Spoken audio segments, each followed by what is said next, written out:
Reconciliation to me means reconciling with the past and the future. You can't have a future if you can't with your past. You have to deal with the past so that you can have a future. And I think everybody needs to know what happened in the past.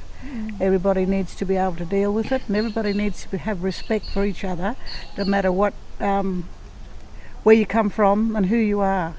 Yeah, reconciliation is sort of, to me, it's like something you can make. You reconcile one with the other.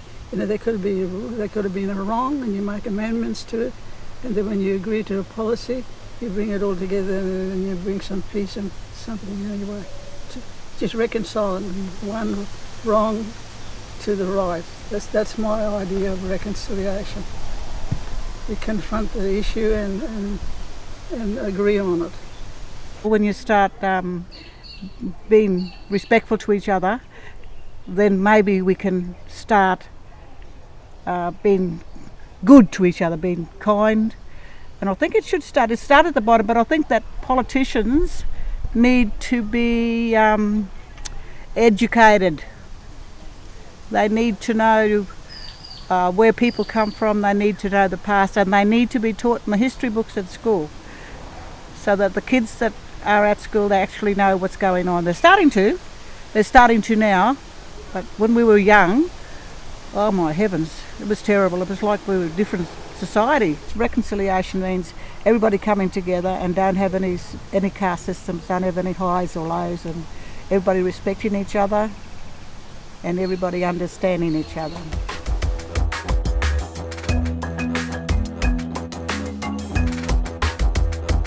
I was taken as a 3-year-old from Banker Station, that's north of Tennant Creek, from my mother.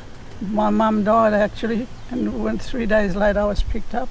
So I was taken as a 4-year-old and taken to Tennant Creek, 6 miles, 7 miles, and then brought up here to Reddickson. It was called Bagot. They used to call us half caste,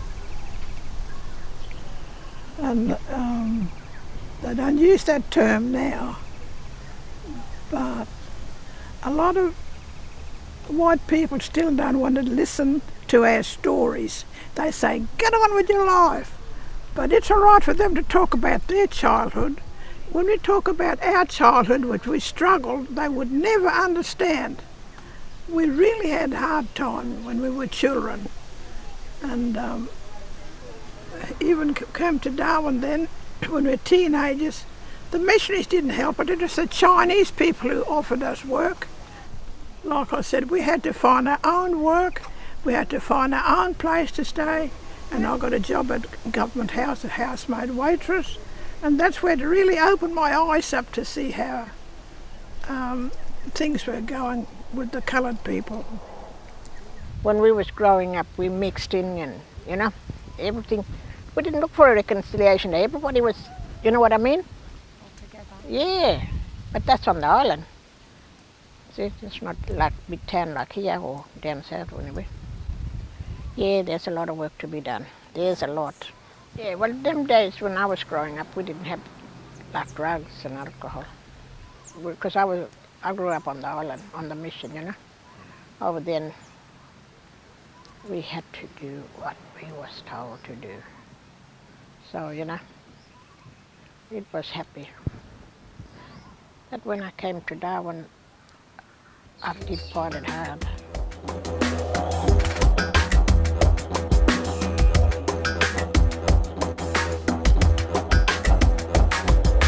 Well, I think that they're changing now at the moment. They've got more opportunities. They're in the workforce more, and they've got good positions.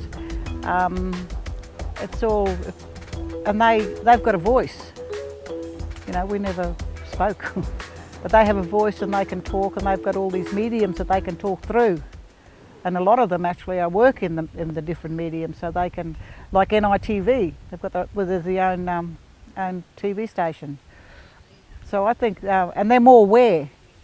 Young people today are more aware of all the issues. Still find it hard to hear about our young people. They're struggling. And I do hope that the older Indigenous people who started this most of them passed on. And for the young ones to realise that, and all the opportunities that they have today, to make the most of it. They got to go and work, eh? You know what I mean? They got to go out and work for their money, and put place to stay and all this and that. It's very hard for them to do that. I don't know. But if you say you're going out to a party or something, they're the first ones ready. But I like to see them come good. I don't like to see young people wasting their lives and throwing it away like that. No. I hope, always hoping. I'd like to see them embrace education, because without education, there's nothing. You can't achieve anything in this world unless you have an education, because everything is on education. Whether you work in a shop, whether you have a business of your own, or whether you're working for somebody, because if you can't read and write, you suffer the loss.